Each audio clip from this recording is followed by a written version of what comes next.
இல்லையா மாமா? அவன விசாலம் வந்து அப்பவே கூட்டிட்டு போயிட்டா. என்கிட்ட இப்போ ஒரு 100 ரூபாய் இருக்கு. என் அக்கௌண்ட்ல லெஸ் பண்ணிக்கங்க. வேண்ட குழந்தை, உனக்கு சம்பளம் கிடைக்கும் போது எல்லாம் சேர்த்து கொடுத்தா போதும். அப்படி வேண்டாம் மாமா, எனக்கு பாரம் அதிகமாயிடும். ஒரு பாக்கெட் மிளகாத்தூளும் நல்லெண்ணெய் ஒரு பாக்கெட்டும். நான் உன்னை பார்க்கணும்னு இருந்தேன். நாளைக்கு உனக்கு லீவு தானே? விஷாலத்துக்கு உன்னை பார்க்கணும்னு சொன்னான். கொஞ்சம் மரவள்ளி கிழங்கு எடுத்து வச்சிருக்காளா. உங்க அம்மாவுக்கு ரொம்ப இஷ்டம் தானே? எனக்கு வீடு தெரியாதே மாமா. காலையில வேலையெல்லாம் முடிச்சிட்டு இங்க வந்தா போதும். நான் உன்னை கூட்டிட்டு போறேன். சரி மாமா. கொடுக்கலாமா? வரேன் மாமா. நாளைக்கு அம்மாவுக்கு ஸ்பெஷலா ஒண்ணு பண்ணி தர போறேன். என்ன தெரியுமா? கிழங்கு. நான் அன்னைக்கு மாமா கிட்ட சொல்லியிருந்தேன், அம்மாவுக்கு கிழங்குன்னா ரொம்ப பிடிக்கும்னு. அது ஞாபகமா வச்சிருக்காங்க மாமா. கடவுள் அவரை காப்பாத்துவார்.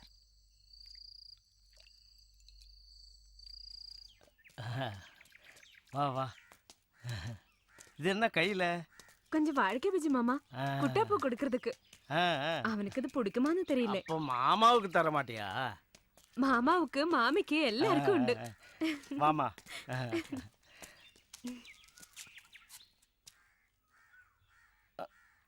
நீ அப்படி உட்காருமா. வேண்டாம் மாமா, அவங்க எங்கே? உள்ள இருப்பா, உள்ள போய் பாரு. மாமி, குட்டாப்பூ. மாமா, இங்க யாருமே காணுமே.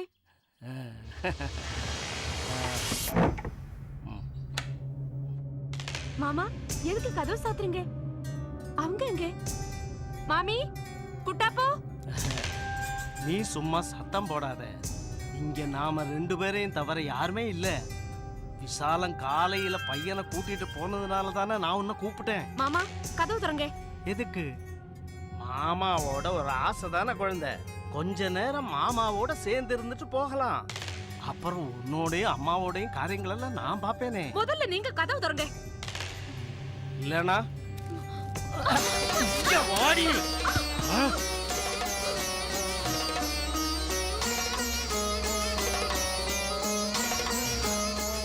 தொடாதே, தொடர்ந்து நினைக்காதே.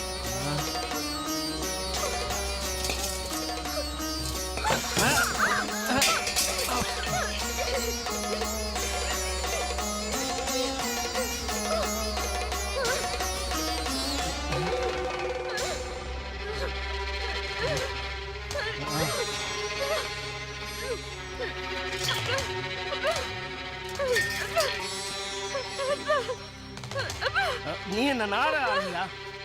எந்திரடி.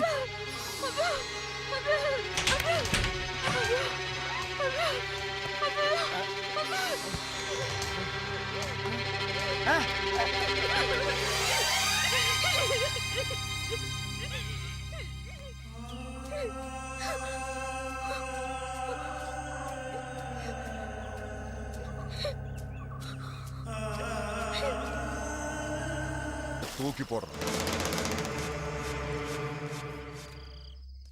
1/2 கிலோ சக்கரை, ஒரு தீப்பெட்டி. இதுவரை உள்ள கடனை தீர்த்துட்டு ரொக்கம் பணத்தை கொடுத்தா இனிமே பொருளை கொடுத்தா போதும். அல்லாம இது தர்மசாலை ஒண்ணும் இல்ல, வழிய போறவங்களுக்கு பொருளை கொடுக்கறதுக்கு. ஆகணும்னா இனிமே யாருக்கும் கடமே கொடுக்க கூடாது. அக்கா அக்கா அவனோட ஒரு அக்கா. குட்டாப்பூ, பரவாயில்ல பரவாயில்ல குட்டாப்பூ, பரவாயில்ல. சார் கொஞ்சம் நில்லுங்க. ஏன் முன்ன உன்னால தாண்டி எனக்கு இந்த நிலைமை வந்தது. இன்னும் கொஞ்ச நாள் அரசாங்க செலவில் வாழ்ந்துட்டு வரலாம். நடக்கடா சீக்கிரம். சார இப்பவும் அந்த கோதம்பு தானா இல்ல பிரியாணி ஏதாவது இருக்கா? பேசாம வாடா. உங்க அம்மா நடக்க ஆரம்பிச்சிட்டாங்க ஸ்வதி. அவளுக்கு இன்னும் உடம்பு சரியா இல்ல, கவனமா பாத்துக்கோ.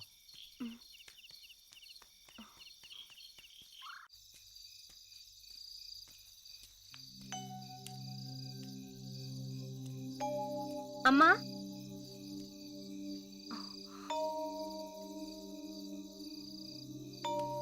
அம்மா, அம்மா என்னாச்சம்மா? இன்னைக்கு வெளியே பார்க்கல உன்னே. அம்மா கொஞ்சம் முடியலம்மா. இன்னைக்கு என்னாச்சும்மா? வெளியே எங்கேயாவது போனியா? போய் அம்மா போய் சொல்ற. இன்னைக்கு அம்மா வெளியில போயிருக்கேன். பஸ்ல ஏறி போயிருக்கேன். போனேன். எதுக்கு? ஏம்மா என்கிட்ட சொல்லல? சொல்லி இருந்தா நான் கூட வந்திருப்பேன்ல. நீ எதுவும் என்கிட்ட கேட்காது.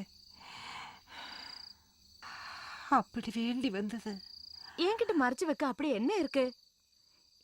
எனக்கு தெரிஞ்சதுன்னா என்ன அம்மா?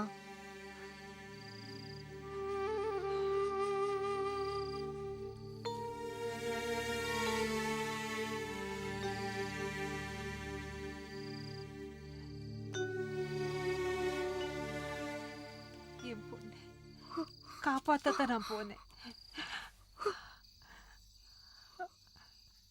ஆனா தண்டனை வாங்கி திரும்பி வந்துட்டேன். அம்மா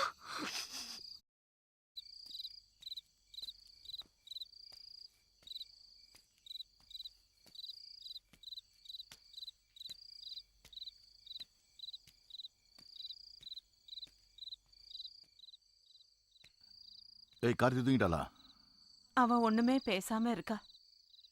முகத்தை தூக்கி வச்சு உட்கார்ந்துகிட்டு இருக்கா. என்னமான்னு கேட்டதுக்கு எதுவுமே பதில் சொல்ல மாட்றா.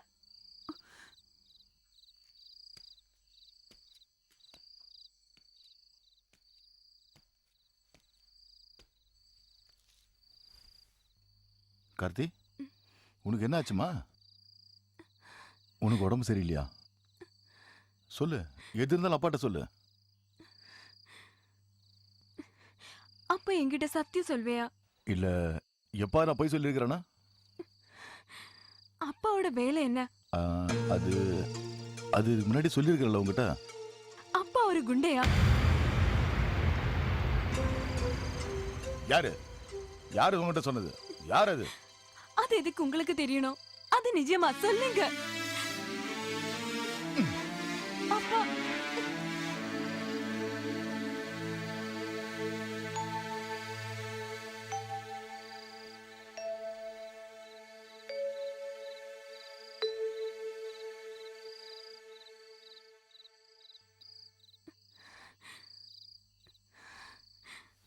ஏமா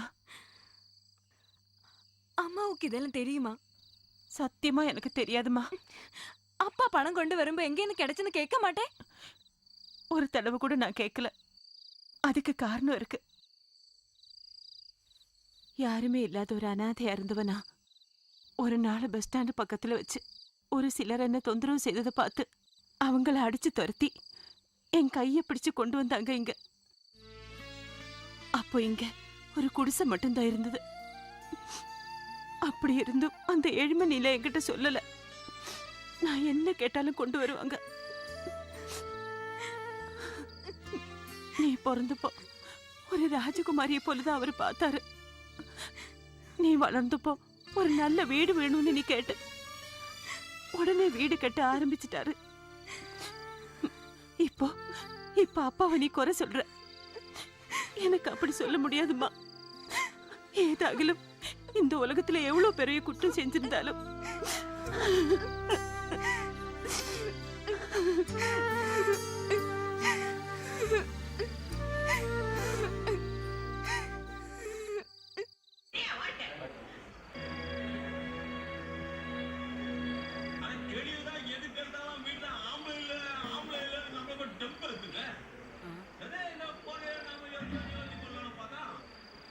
ஏண்டி உனக்கு பரீட்சைக்கு ஏதாவது படிக்க கூடாதா? எப்ப பார்த்தாலும் டிவிக்கு முன்னாடி தாய். தேவையான அளவு படிச்சுட்டு தான் இருக்கேன். 24 மணி நேரம் படிச்சுட்டே இருந்தா பைத்தியம் தான் பிடிக்கும். நீ எல்லாம் சேர்ந்து எங்களா தான் பைத்தியாக்குறீங்க. இருக்கானே பெரியவன் ஒருத்தன். அப்பா லட்சமா கொட்டி என்ஜினியருக்கு ஒரு அட்மிஷன் வாங்கினாரு. ஆனா அவனுக்கு காலேஜ் போகிறதுக்கு டைம் இருக்கா? அடிதடி சண்டேன்னு ரவுடி பசங்களோட இங்கே சுட்டிட்டு இருக்கேன். என்ன கேப்பதுக்கான இவ்வளவு சத்தம் வேண்டாம். நான் இங்கத்தான் இருக்கேன். நீ எதுக்கு கேட்கணும்? கேட்ட என்ன பிரயோஜனம்? பிரயோஜனம் ஒன்றும் பார்க்காத. எனக்கு இப்ப கொஞ்சம் பணம் வேணும். இது நல்லா இருக்கு. பணமா? பணம் நானா உண்டாக்குறேன். உங்க அப்பா இல்லையே, அவர்கிட்ட போய் கேளு. அப்பா கிட்ட கேட்ட கிடைக்காதே, அதானே அம்மா கிட்ட கேட்டேன். எப்படிடா அவர் தருவா? திருநெல்வேலி காலேஜ் போறதுக்கு சொந்தம் கார் வேணும்னு பிடிவாதமாய் சொன்னப்போ 5 லட்சத்துக்கு புது கார் வாங்கி உனக்கு தரல? என்ன ஆச்சு அப்புறம்? ஒருவனை இடிச்சு கொண்ட கேஸ் மட்டும் பாக்கி, வண்டியோட தூசி கூட பார்க்கல. இதுதான் அம்மாக்கு மாங்கிட்ட அன்பு இல்லைன்னு சொல்றது. இவ்வளவு பெரிய ஒரு மேஜர் ஆக்சிடென்ட் உண்டாட்டும், கார் தவிடுபடியாட்டு ஒருத்தர் இறந்து போயிட்டும், இந்த மகன் தப்பிச்சிட்டான்னு அம்மாக்கு ஒரு சந்தோஷம் இல்லையே. உனக்கு ஒண்ணு வரான்னு எனக்கு நல்லா தெரியும். எப்படின்னா கடவுள் பாபிய பனைமரம் மாதிரி வளர விடுவானே சொல்லிருக்காங்க. என்ன கேள்வி பண்ற ஒரு சந்தோஷம் பாத்தியா? அன்புக்கு அர்த்தம் தெரியாத ஒரு அம்மாவும் தங்கச்சி. அன்போட முழு அவதாரமா ஒரு அண்ணன். ரொம்ப கிண்டல் ஒன்றும் வேண்டாம், அது உனக்கு ஆபத்து தான். அம்மா, நீங்க எனக்கு பணம் தரீங்களா இல்லையா? நான் சொன்னேனே என்கிட்ட பணம் கிடையாது. நில்லுடா இங்க. நில்லுடா இங்க. ஏய், என் செயினை புடுங்கிட்டு போற. கடவுளே, என் செயின். அம்மா, நீ நாசமா போவே. திருட்டு பயலே, நீ வா இங்கே. பாரு நீ வளர்த்துன லட்சணத்தை. ஆமாடி, அந்த கேடு உனக்கும் இருக்கு. என் கடவுளே, இந்த பசங்களால எனக்கு உயிர் போகுது.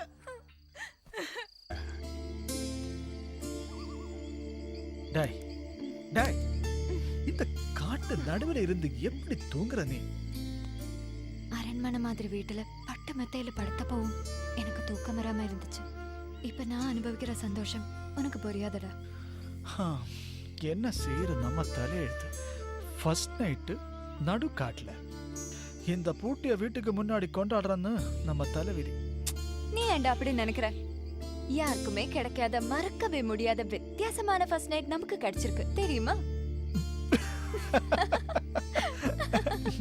நல்ல கற்பனை. நீ எப்ப இலக்கியம் படிச்ச?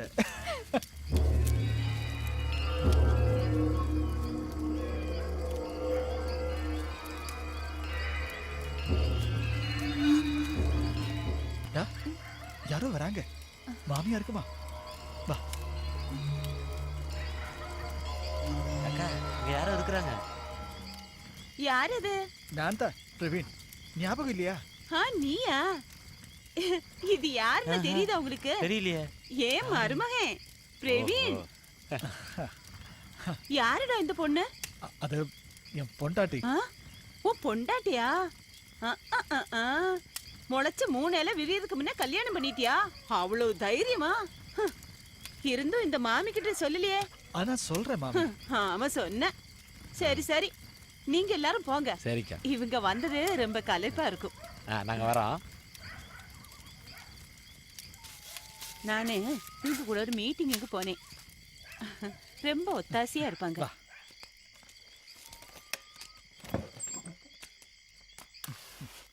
மாமி, தாத்தா எங்க போனாரு? தாத்தாவை ஒத்திக்கி விட்டுட்டு மீட்டிங்குக்கும் சமூக சேவைக்கும் போக முடியாம போச்சு.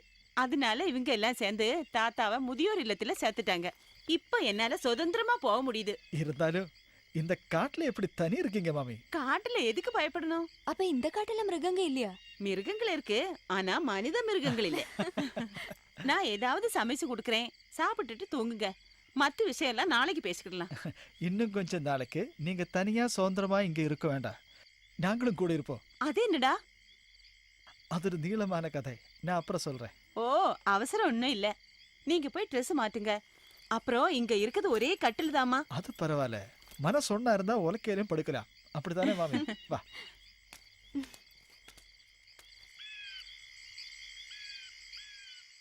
நீ சொன்ன மாதிரி மறக்க முடியாத முதல் இரவா இருக்கு.